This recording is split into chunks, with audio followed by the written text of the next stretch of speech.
Hello दोस्तों, आज हम करेंगे एक निबंध और उस निबंध का नाम है पुस्तक की आत्मकथा। तो दोस्तों, जिस तरीके से प्रत्येक मनुष्य की आत्मकथा होती है, उस तरीके से सभी जीव जंतु, सभी वस्तुओं की भी आत्मकथा होती है। तो आज हम पुस्तक की आत्मकथा करेंगे और पता करेंगे कि जो पुस्तक है वो किस तरीके से अपनी आप बीती बताती है और हम कितना पुस्तक के बारे में जान सकते हैं। तो चलिए हम अपना निबंध शुरू करते हैं। मेरी परीक्षाएं चल रही थी। मैं देर रात तक पुस्तकें पढ़ने में तल्लीन रहती थी। उस दिन मैं इतिहास की पुस्तक पढ़ रही थी। थकान के कारण न जाने कब मुझे नींद आ गई। थोड़ी देर में क्या देखती हूँ कि मेरी पुस्तकों की अलमारी से मुझे कोई पुकार रहा है। पहले तो मैंने उस ओर कोई ध्यान नहीं दिया, पर जब अलमारी से दोबारा किसी ने पुकारा तो मैं अलमारी के पास पहुंची। मुझे देखकर बड़ा आश्चर्य हुआ कि अलमारी में रखी हुई सामान्य जो ज्ञान है वो पुस्तक मुझे बुला रही है। आओ आओ, मेरे पास आओ, मुझे इस अलमारी से बाहर निकालो। मैं तुमसे वार्तालाप करना चाहती हूँ। तुमने मुझे काफी दिनों से पढ़ा नहीं है। कृपया मुझे अलमारी से और इस कैद खाने से थोड़ी देर के लिए बाहर निकालो। मैं खुली हवा में सांस लेना चाहती हूँ। मैंने उत्सुकतावश उस पुस्तक को अलमारी से बाहर निकाला। अलमारी से बाहर आते ही पुस्तक ने संतोष की सांस ली और मुझसे पूछा, क्या तुम मेरी कहानी सुनोगी?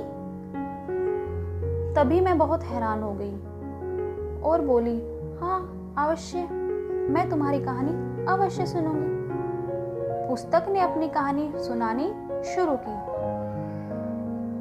मैं माँ सरस्वती की वरद पुत्री हूँ। मेरे पृष्ठों में विविध ज्ञान और विचार की सामग्री संकलित है। मुझे पढ़कर मनोरंजन के साथ साथ ज्ञानवर्धन भी होता है। जो मेरा प्रयोग करता है उसे मैं मुक्त हस्त ज्ञान राशि प्रदान करती हूँ। आओ, अब मैं तुम्हें अपनी जन्म कथा सुनाती हूँ। युगों पूर्व मेरा अस्तित्व नहीं था। आज जो तुम मेरा सुसज्जित रूप देख रहे हो, इसकी भी एक लंबी कहानी है।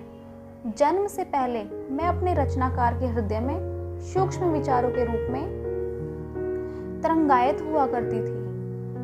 मेरे रचनाकार ने मेरी भावनाओं और विचारों से प्रभावित होकर मुझे भाषा और शब्दों के सूत्र में गूंथना शुरू कर दिया।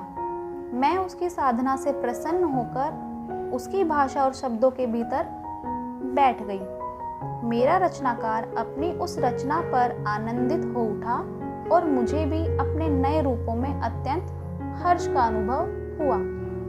मेरा सबसे पहला रूप आज की तरह पृष्ठों पर अंकित नहीं था, बल्कि शिलाखंडों, गुफाओं आदि में मेरे विचारों और भावनाओं के चित्रों के रूप में था, क्योंकि उस समय मनुष्य ने लिखना तो सीखा नहीं था।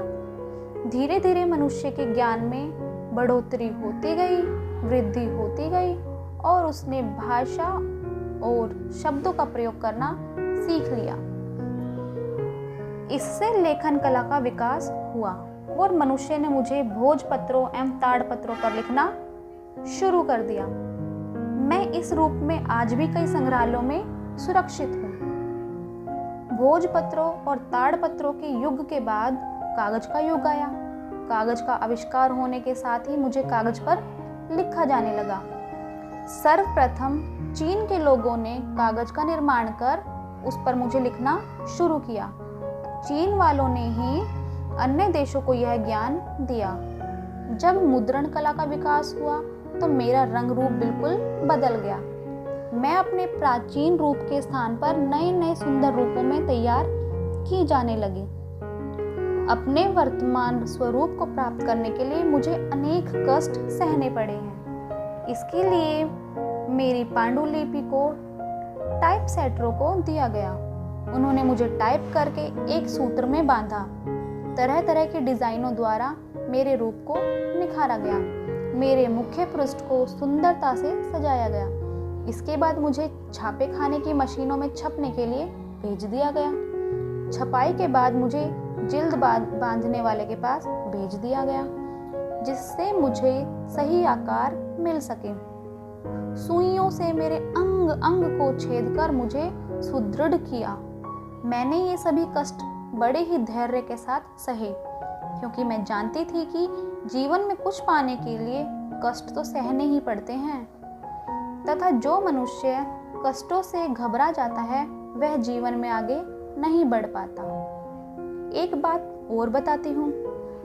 पहले मुझे तैयार करने में अधिक समय लगता था, लेकिन अब कंप्यूटर का युग है। अब मुझे कंप्यूटर से झटपट कंपोज करके ऑफसेट नामक छपाई की आधुनिक मशीनों द्वारा बहुत ही जल्दी से नए नए आकर्षक रूपों में छाप दिया जाता है। आज मुझे सभी जगह सम्मान मिलता है। अलग अलग प्रकार के पाठक मुझे खरीदते हैं और मुझे पढ़कर अपना ज्ञानवर्धन करते हैं। अब तो मैं विदेश यात्रा पर भी जाती हूँ, वहाँ भी लोग मुझे अत्यधिक स्नेह और सम्मान देते हैं और अपने पुस्तकालयों एवं घरों में मुझे बहुत ही अच्छे तरीके से सजाते हैं। यह बात बड़े ध्यान से सुनने की है कि जो मेरा सम्मान नहीं करता, मैं उसकी ओर ध्यान नहीं देती। वह मेरे पृष्ठों में हिलोरे लेते ज्ञान के अथाह सागर में गोता लगाने के अपूर्व आनंद से वंचित रह जाते हैं। जो लोग मेरी उपेक्षा करते हैं वे जीवन में महान नहीं बनते। मैं ध्यानपूर्वक पुस्तक की बातें सुन रही थी, तभी घड़ी के अलार्म से मेरी आंख खुल गई। जागने पर भी कुछ देर तक मेरे मन मस्तिष्क पर पुस्तक की कहानी छाई रही। तो दोस्तों, ये था एक कहानी या कहानी का एक रूप, हम इसको निबंध में बोला है हमने।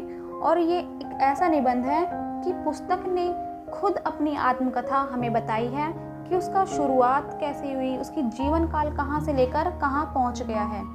और इसने हमें एक बहुत अच्छा संदेश ये भी दिया है कि जो व्यक्ति सम्मान पाना चाहता है उसे शुरुआती दौर में बहुत ही ज़्यादा कष्ट सहने पड़ते हैं। जैसे कि अभी हमने पढ़ा पुस्तक ने शुरुआती जीवन में बहुत ही ज़्यादा कष्ट सहे हैं, कभी सुइयों की वजह से, कभी छपाई की वजह से, और बहुत ज़्यादा स्ट्रगल किया है। अगर मनुष्य भी बहुत ज़्यादा स्ट्रगल करेगा तो वो एक दिन हीरा ज़रूर बनेगा, क्योंकि जिसको ज़्यादा घिसा जाता है वही निखर कर आता है। तो कैसा लगा आपको हमारा ये निबंध, पुस्तक की आत्मकथा? अगर आपको ये अच्छा लगा है तो लाइक कीजिए, कमेंट कीजिए और अपने दोस्तों के साथ शेयर कीजिए और चैनल को सब्सक्राइब कीजिए, ताकि भविष्य में आप ऐसे और भी अच्छे ज्ञान से परिचित हो सको। धन्यवाद।